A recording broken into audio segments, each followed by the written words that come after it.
Also, we can see the nodes as well.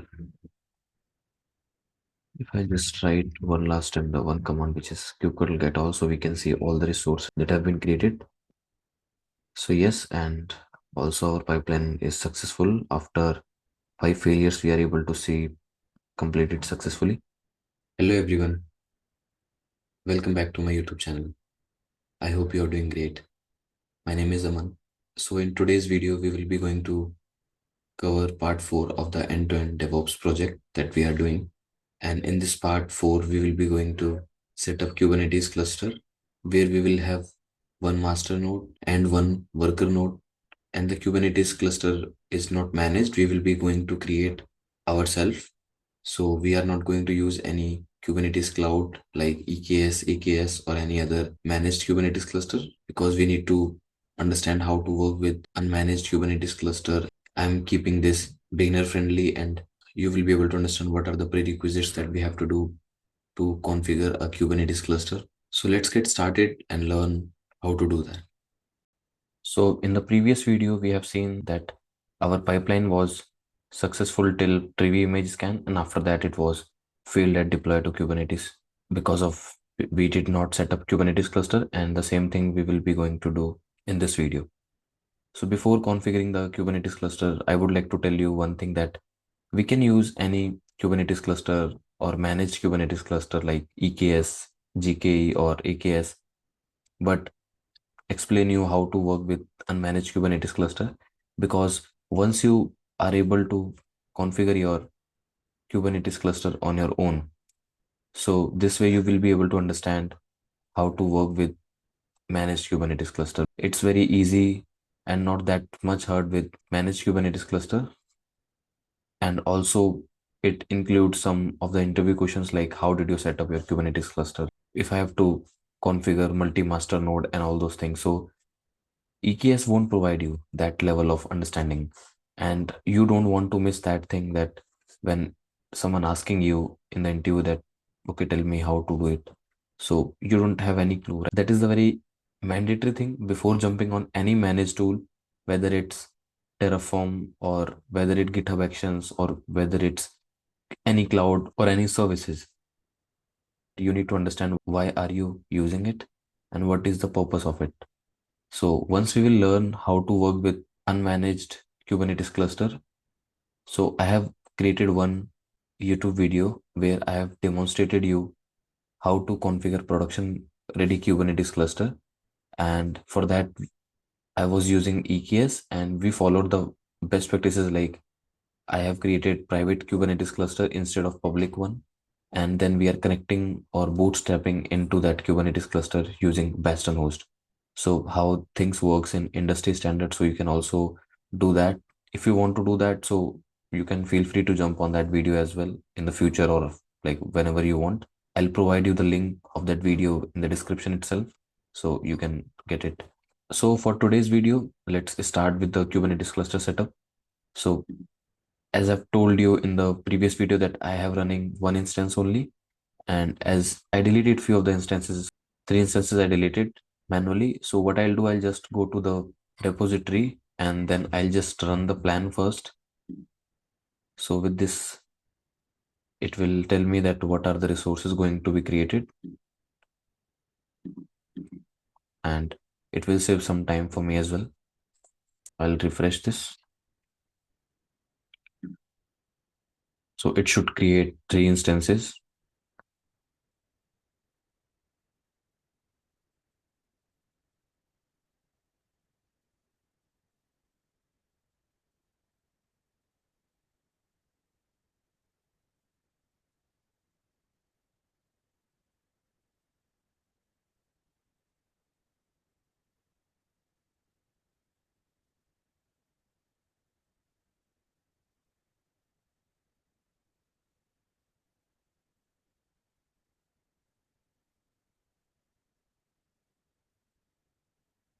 So we can see that it is showing some drifted. So it means that it is working fine and it will be going to add 3 resources more. So I'll just quickly run the apply command as well. So we will have our nodes as well.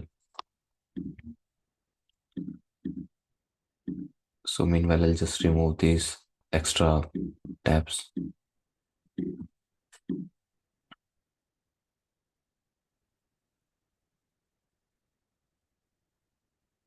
Now I'll just remove this as well, and let's see whether our resources are getting created or not. So yes, it's taking some time.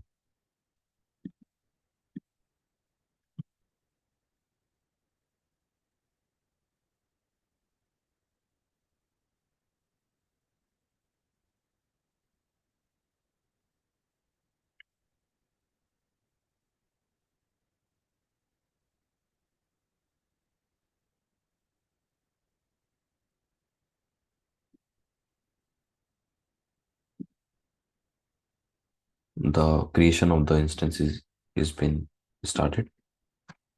I can also check from here as well, and it will ask us to sign in first. We can check it from here as well. So the apply is successful, and now we can see our nodes. So as we have to configure Kubernetes cluster, so for that we will connect with both of the instances. So first of all, I will connect with the master node.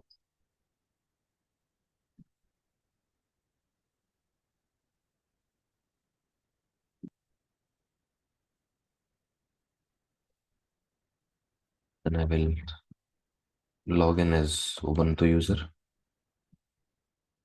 After that, I will log in into my worker node.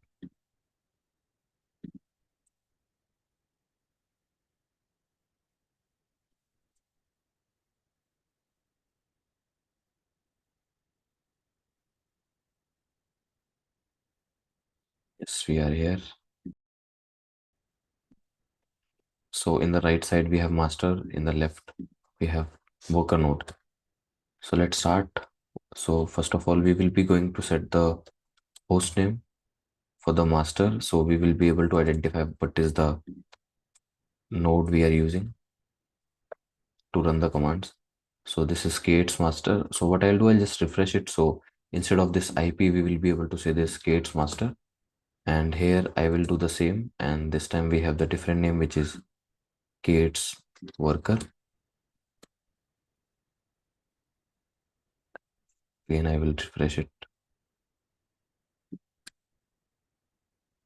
So now I will log in as Ubuntu user again.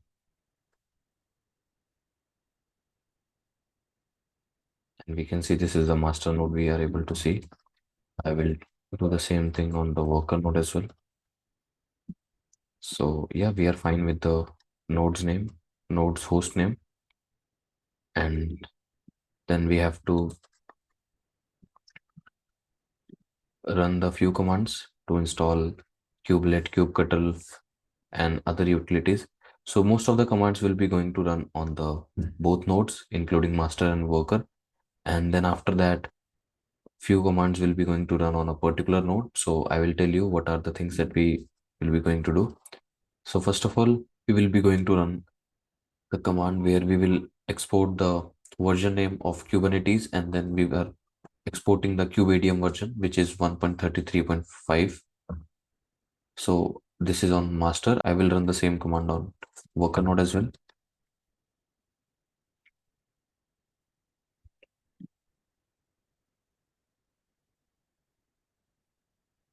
Then after that, I will run the multiple commands. So before running the command, let's understand what exactly it's doing.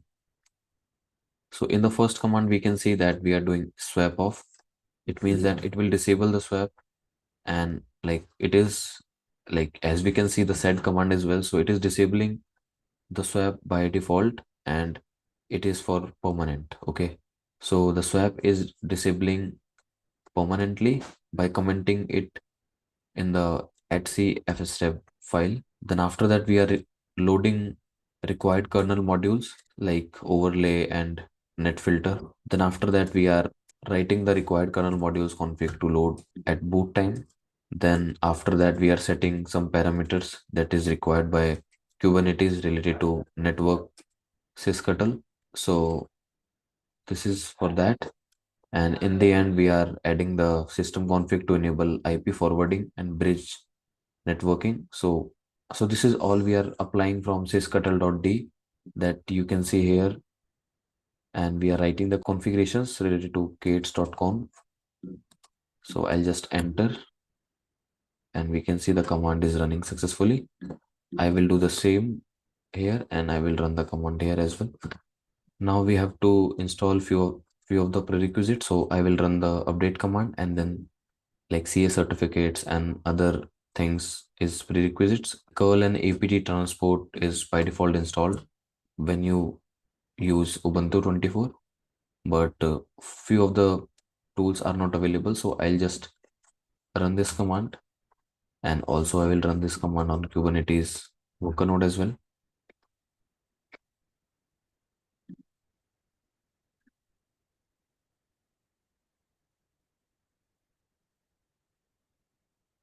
It's taking time because few of the prerequisites were not installed. So yes, like the master node command runs successfully, and the same with worker node as well. Now we have to add the Docker repo, and then we will be going to install the container D, which is for Docker environment we are doing it. So I'll run this command and we'll do the same thing on the worker node as well. Then we will add the Docker GPGs key.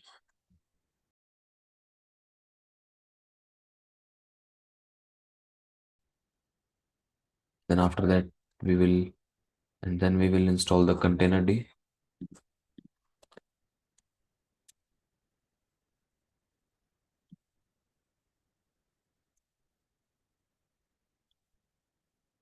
So this is we are doing for container runtime.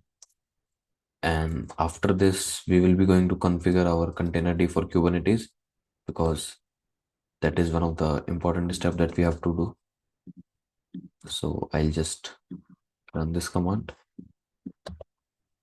do the same thing on worker node. Now, the point is that after this, we have to generate a container D config file. Now you can see that in this command, it generates config.toml file. And when we will be going to run this command, which is using sed command, so it is making some change, like it will changing containerd to use systemd for C groups that is required by kubelet. So that is the main important thing. So I will run the command for the same, and then after that, as we've made some changes in the config file and other things, so we have to restart the containerd, and then we'll enable it, and then let's see the status as well. So the status should be up and running, and yes, it is up and running. I will do the same thing here.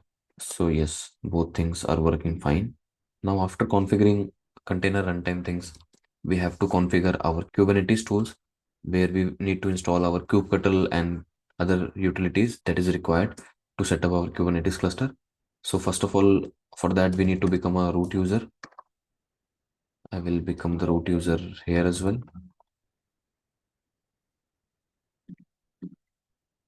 And then it is adding the GPG key that we can see for the version 1.33, and then it is signing by this, and after that we will be going to update it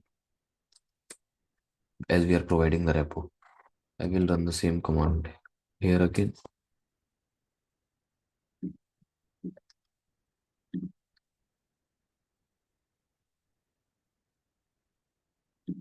Now the next thing we will be going to do is installing the kubelet, kubeadm and kubectl, and after that we are marking it hold, so it won't auto update. I'll just hit the enter, and we'll do the same thing here again.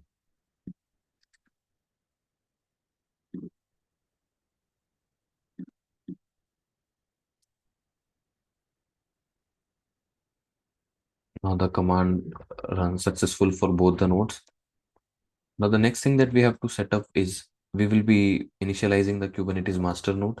So for that the command is kubeadm init, and we are providing the networking, which is flannel networking that we are using. And then we are providing the pod's network header. So whenever the pod will be creating, so it will use this IP. I will just hit enter, and it will take around 2 to 3 minutes.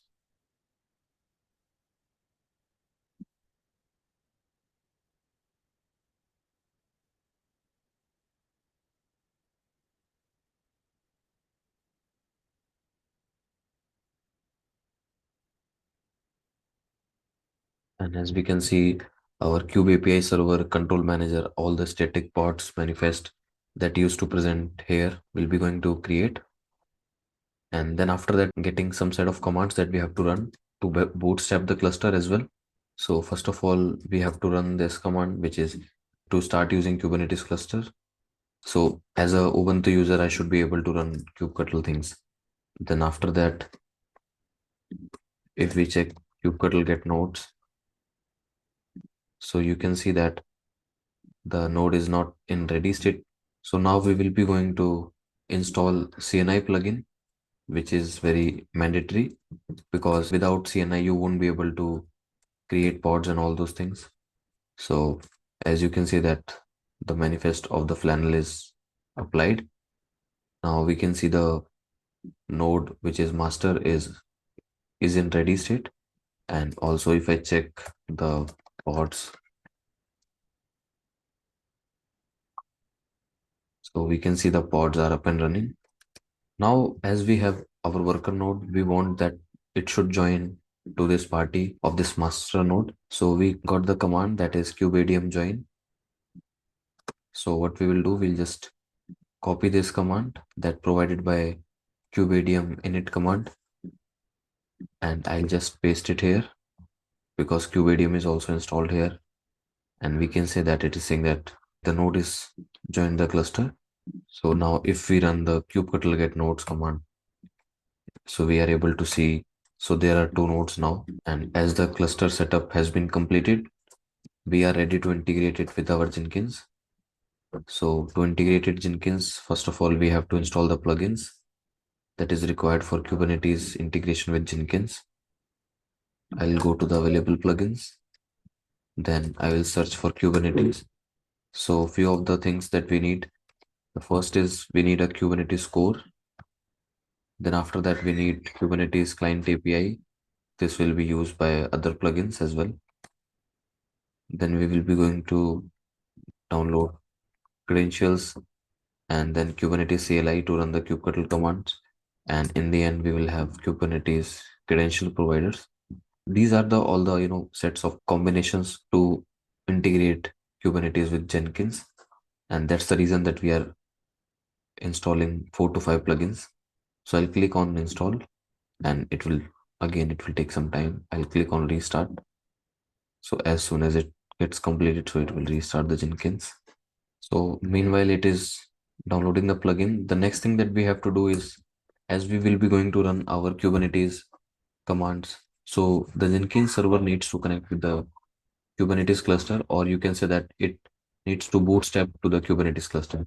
For that, we need one file which is kubeconfig file that presents in the at the location of etc Kubernetes, and that is one of the important file and very sensitive file. So make sure that you should not expose those files anywhere else. So let's see the file content. I'll just run, okay, I'll just restart the session manager, and let's see what about the plugin. Is it installed or not? I'll just click restart, and let's see here.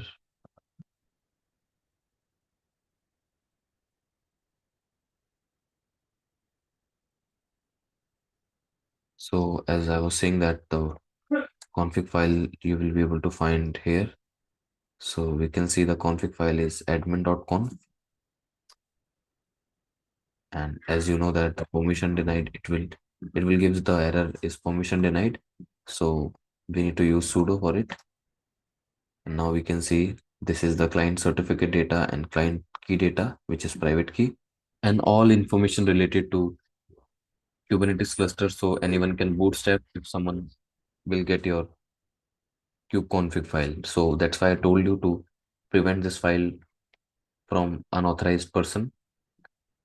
So what I'll do, I'll just copy this configuration of this kubeconfig file, and let's go to our Jenkins, and we can see that Jenkins is working fine. So I will just go to the credential section. So we have multiple ways. We can also set the Kubernetes credentials using Kubernetes, and this credential domain is empty. So what we will do, we'll just simply go with the default thing, which is global, and I'll click on add credentials. And the main point is that, so the content, as you can see, it was in file, and I want to play it safe. So what I'll do, I'll just create one file on my terminal, and I've saved the file with the same content. I've copied and pasted over there, and now I will just go to the credentials, and here you can see that we have multiple options, and this time we will use secret file, and I will provide the file. So you have to click on choose file. If I go to my folder, so this is kubeconfig file, and then I will provide the ID. Again, you have to make sure that the ID should be correct, and then I'll click on create. Now, after adding the credential, we will be going to run our pipeline again, and this time we should not see any error, and the pipeline should be running. So I will click on build now, and as earlier it was taking some time, so we'll just wait for some time.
So now we can see our pipeline is successful and it is deployed to Kubernetes.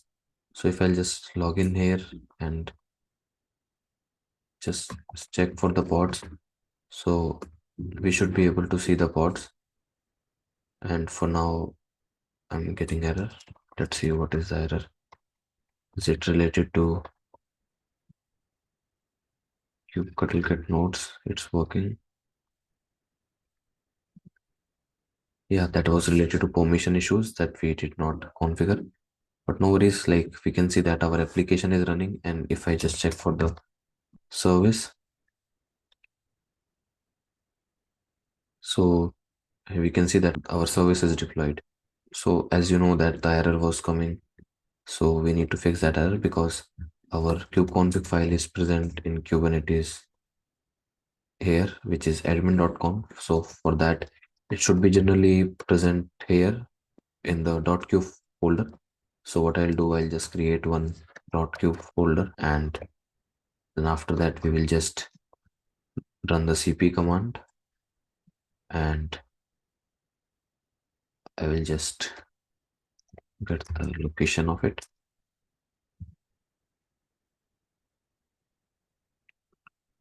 admin.conf, and it should be in the .cube name with config. Then there would be some permission issues that we have to fix. So the user needs to be Ubuntu.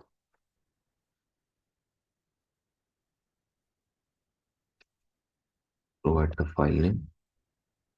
Now, if we just exit and try to run the command, so yes, we are able to run the command as well. Also, we can see the nodes as well. If I just write one last time, the one command which is kubectl get all, so we can see all the resources that have been created.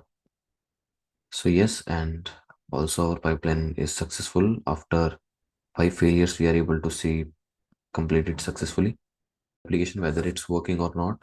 I will see you in the next video. Feel free to reach out to me if you have any issues or if you're getting stuck somewhere while performing this project. So yeah, that's it. Have a good day.